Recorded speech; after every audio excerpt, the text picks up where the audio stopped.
Welcome to a new class with teacher Danny. So today we're going to start like we sometimes do, remembering the words we learned last week. So let's go to the first image here to the upper left, and we can see two characters. They have a background of stars, they have the red carpet. They are very famous. That's correct. Now let's see this gesture. This boy is doing a gesture. We usually do this gesture when we want to say that something is great, definitely. Now, a person who is very well known, a lot of people have picture of her or him and know this person a lot, is a person that we consider very popular. Yeah.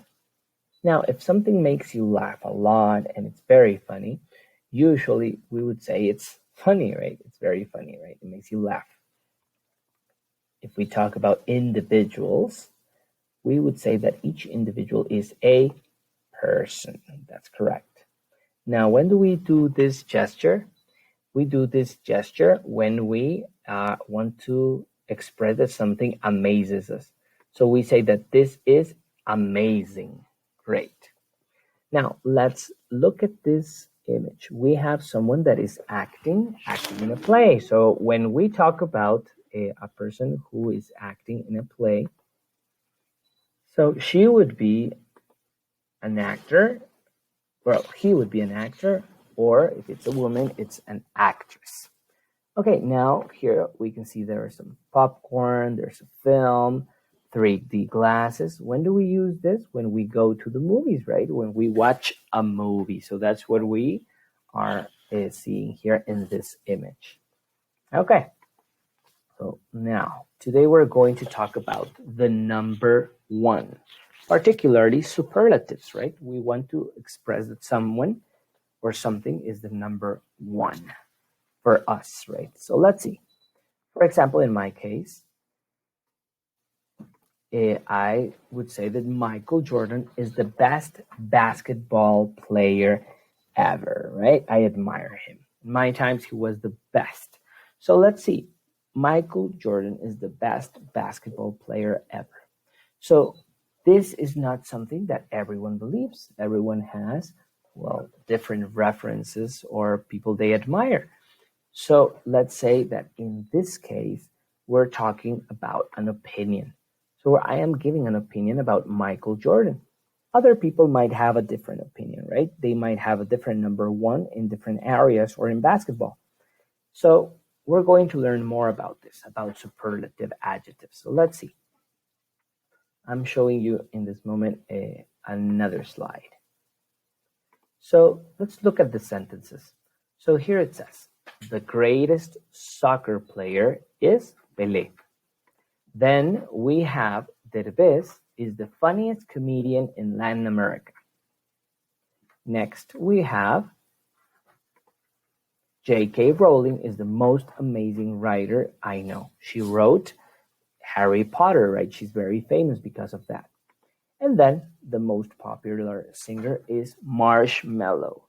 Marshmello is very famous nowadays. Probably you know him.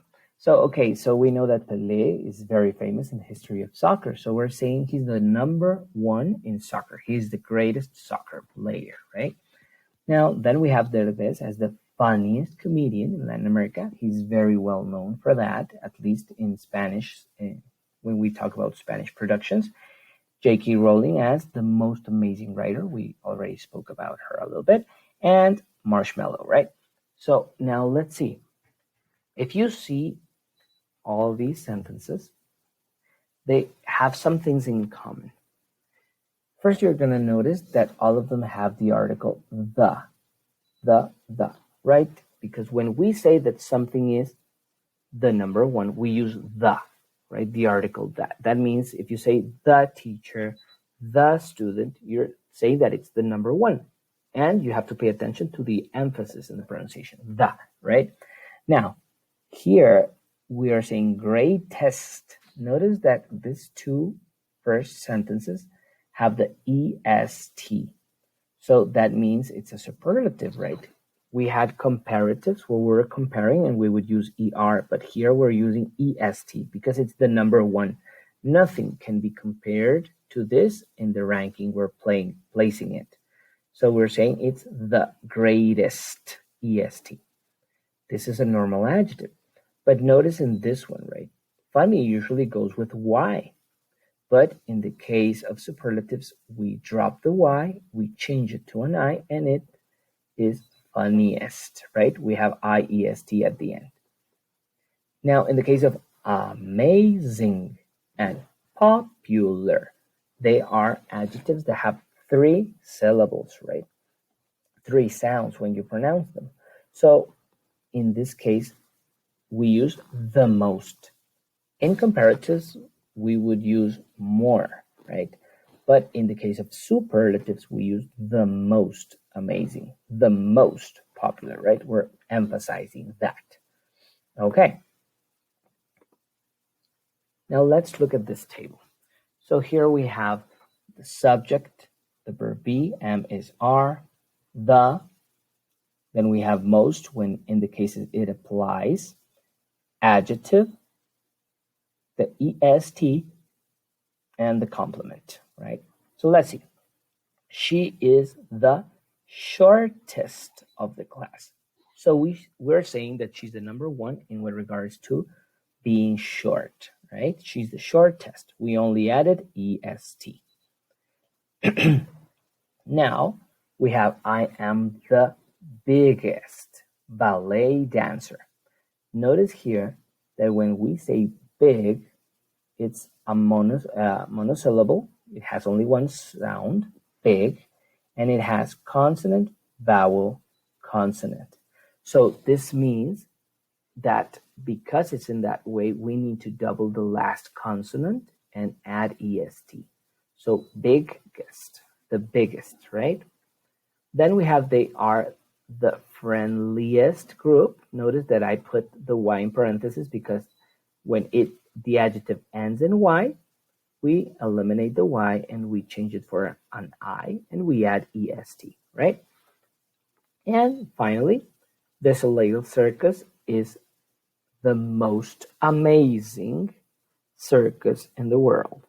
Notice that I placed here that it's a 3-syllable word. When you have 3 or more syllables in an adjective, you have to use the most. Okay, that's one of the rules. There are exceptions. We will talk about them in a moment.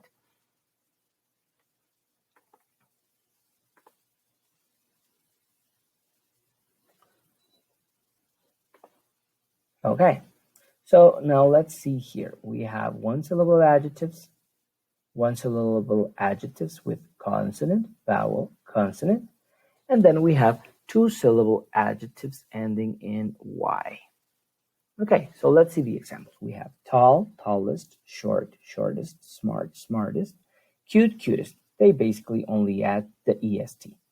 Then some examples of 1-syllable adjectives with vowel, consonant, consonant, vowel, consonant. We have biggest, saddest, and hottest, right? 2-syllable adjectives ending in Y. We have busy, busiest, happy, happiest, funny, funniest, friendly, friendliest. Okay, that's the basic change we have here. Okay, so let's pay attention to this rule we're going to see here. So note, 2-syllable words that end in Y, O, and Li form superlatives with EST. We had an example with funniest, right? So that's one example. Now, 2-syllable words ending in full add most. For example, most useful. Okay, so that's an example of this. Now, let's correct the mistake. Here you have 4 sentences. The first one says, he is the cooler boy in school. Michael Phelps is the most great athlete. Serena Williams is the coolest tennis player. And this video is the usefulest. So let's check. Are these sentences correct? Officially, they have a mistake. Pause the video and write down on your notebook the sentences as you think they should really go. Mark or change the mistake. Pause the video. Okay, now we're back and we're going to check the sentences. So let's see the correct sentences. So let's see, the first one would be, he is the coolest boy in school. Coolest, it's a superlative. We're using the. We're referring his number one being cool, so we add est. Okay, est, not er. Good. Michael Phelps is the greatest athlete. Okay, we don't say the most great, we say the greatest. Why? Because great has one, it's a monosyllable. Great. It has one sound officially, right? Then we have Serena Williams is the coolest tennis player.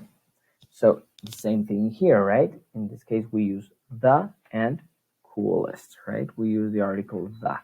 We don't only say coolest, right? And finally, this video is the most useful in the case of a word that is a two-syllable word. We read the rule that ends in full. They use the most before it. Okay?